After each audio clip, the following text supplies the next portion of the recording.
कि बागवानी के मामले में, फ्रूट और वेजिटेबल के मामले में उत्तराखंड को हम देश की राजधानी बना देंगे और दुनिया में इस पहचान को ले जाने का काम करेंगे। और इसके लिए आज माननीय मुख्यमंत्री जी से चर्चा हुई है। किसान भाइयों में बहुत गंभीरता के साथ कह रहा हूं, वैज्ञानिकों की हमने एक टीम बनाई है, हमारे अधिकारियों की टीम बनाई है, जो उत्तराखंड के अधिकारियों के साथ मिलके उत्तराखंड में कृषि का रोड मैप क्या हो और किस किस चीज की जरूरत किसान को है, उन सारी चीजों पर विचार करेगी।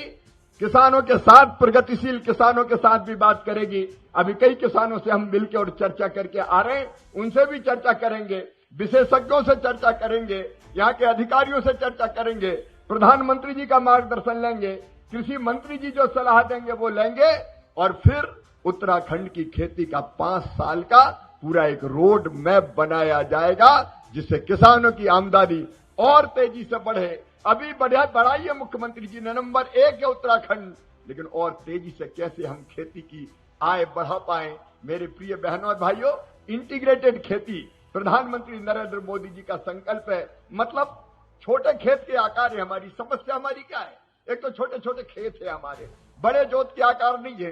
कुछ मैदानी इलाके अगर छोड़ दें तो हमारे मन में ये तड़फ है कि उन छोटे खेतों में हम ज्यादा उत्पादन कैसे करें और उसके साथ साथ अलग अलग तरह की गतिविधियां करके, अकेले फसल नहीं, अकेले केवल फल नहीं, अकेले केवल सब्जियां नहीं, हम फल पैदा करेंगे, हम सब्जियां पैदा करेंगे, हम औषधियां पैदा करेंगे।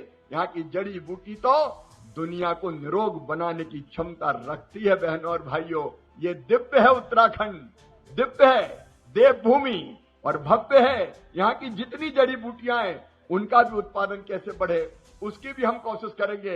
यहाँ पशुपालन, यहाँ मछली पालन, यहाँ बाकी गतिविधियां और शुरू करके हम छोटे खेत में कैसे लखपति किसान बने, इसकी भरपूर कोशिश करेंगे।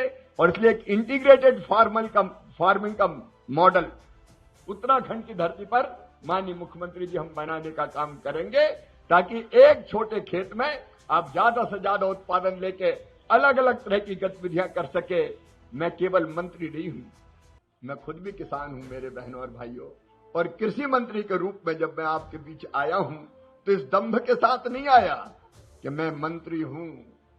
कृषि भारतीय अर्थव्यवस्था की रीढ़ है और किसान उसकी आत्मा, किसानों की सेवा मेरे लिए भगवान की पूजा है, भगवान की पूजा है। ये मान के आए और इसलिए करने के लिए आए हैं, करने के लिए और बेहतर कदम क्या क्या हो सकते हैं।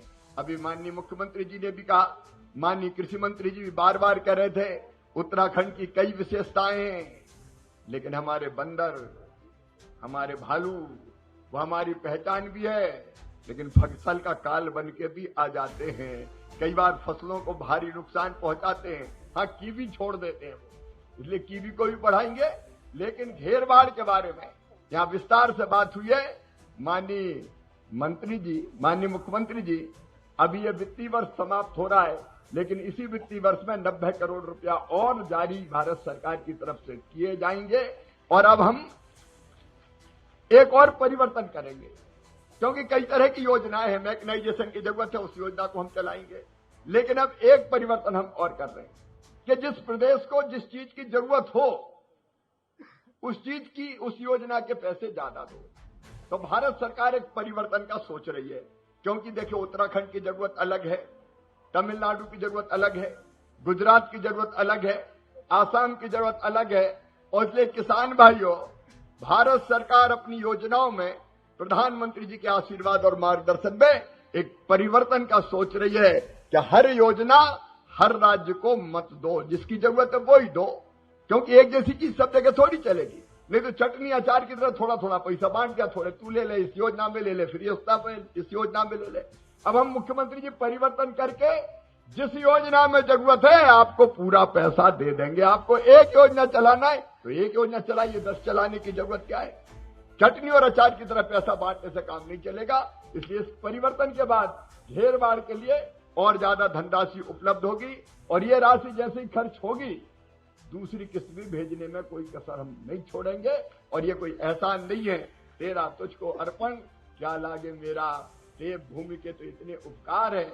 इस भारत की जनता जनार्दन पर, किसानों पर कि जिंदगी भर भी आपकी सेवा करें तो आपका ऋण चुका नहीं सकते, आपका ऋण उतार नहीं सकते।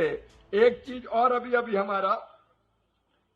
हमारा न्यूजीलैंड के साथ एक समझौता हुआ है जिसमें एक सेंटर ऑफ एक्सीलेंस बनना है।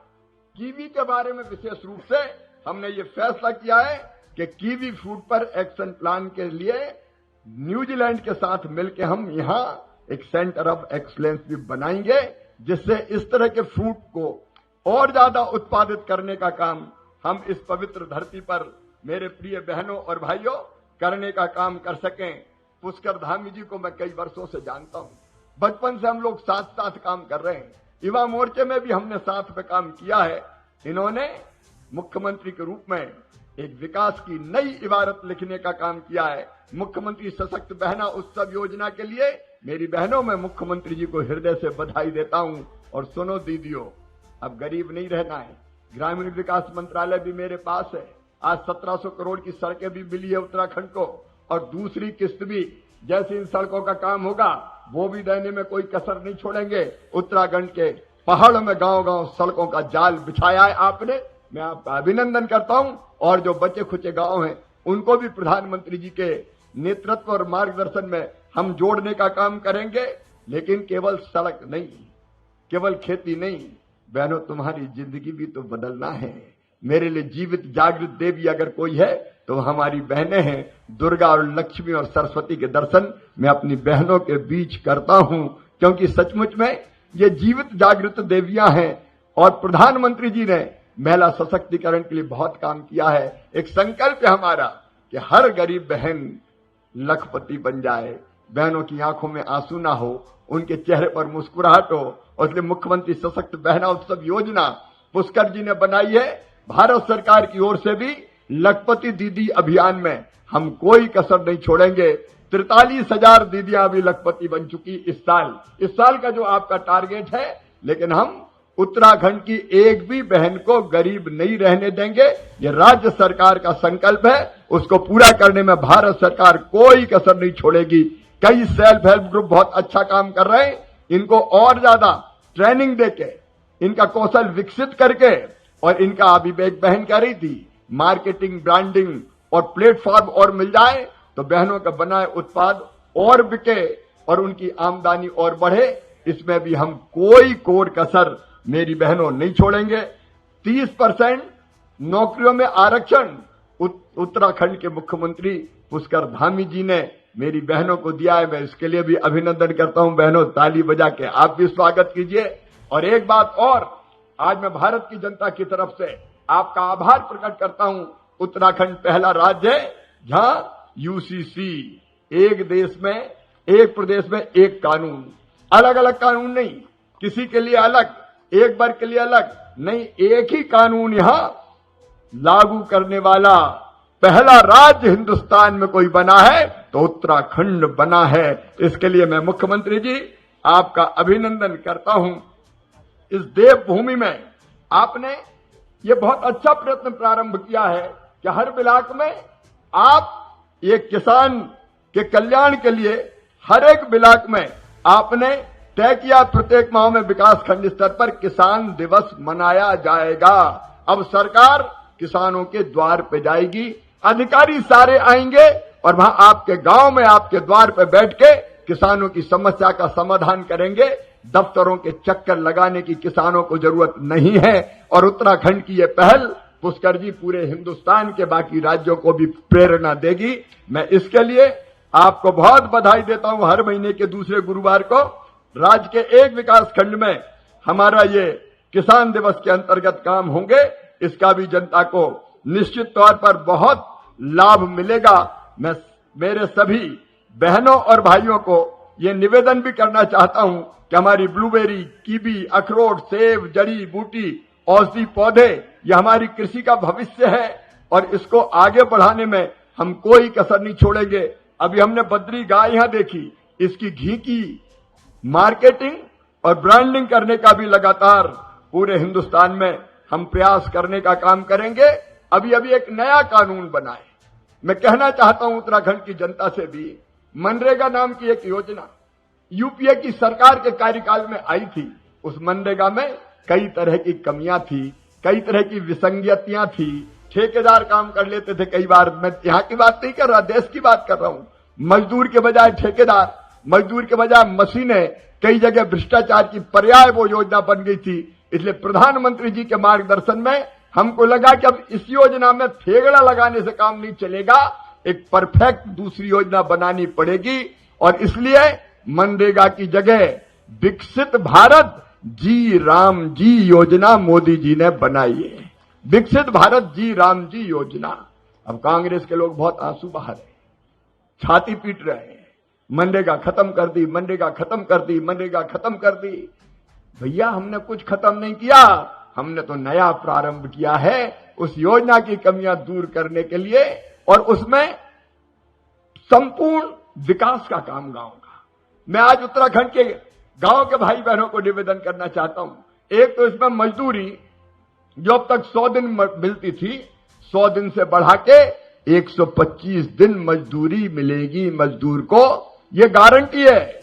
और मोदी जी की गारंटी को पूरा करने की गारंटी है। 125 दिन रोजगार की गारंटी। और रोजगार नहीं मिला तो बेरोजगारी भत्ते की पुख्ता व्यवस्था। और अगर मजदूरी समय पे नहीं मिली, देर से मिली, तो लंबित मजदूरी के लिए ब्याज की तरह अलग से राशि देने की व्यवस्था भी हमने कर दी है, ताकि मजदूर भाई बहनों को कोई दिक्कत ना हो। और ये हम ऐसे नहीं कह रहे कि 100 से 125 दिन कर दी। अब तक इस योजना में प्रावधान था 88,000 करोड़ रुपए का पिछले बजट में। इस बार जो हमने प्रस्तावित किया है 1,51,282 करोड़ रुपया देश में खर्च किए जाएंगे, पहले से 1.25 गुना ज्यादा राशि। लेकिन मेरे बहनों और भाइयों, मुझे ये बताओ कि इतनी बड़ी धनराशि जब आए तो उस राशि से गांव का विकास होना चाहिए कि नहीं होना चाहिए? अरे बोल कर बताइए, होना चाहिए कि नहीं? इधर गड्ढा खोद दिया, उधर गड्ढा खोद दिया, पानी में पैसा चला गया, ठेकेदार खा गया, इसके लिए राशि थोड़ी है।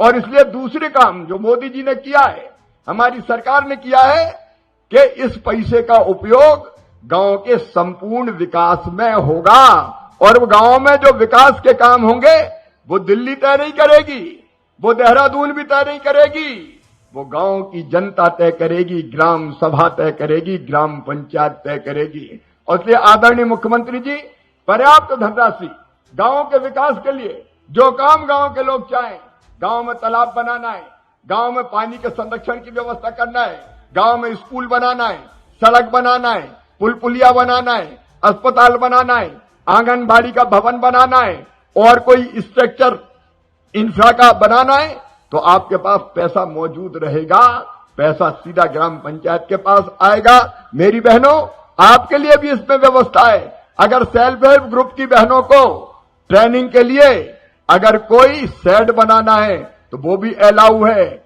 अगर बेचने के लिए कोई स्थान बनाना है सामान, तो वो भी इसमें अलाउ है। एफपीओ यहां बहुत अच्छा काम कर रहे हैं। एफपीओ भी अगर कोई इंफ्रा बनाना चाहते हैं अपने काम के लिए तो वो भी अलाउड है। किसान खेत में अगर तालाब बनाना चाहते हैं तो वो भी अलाउड है। गांव वाले तय करो।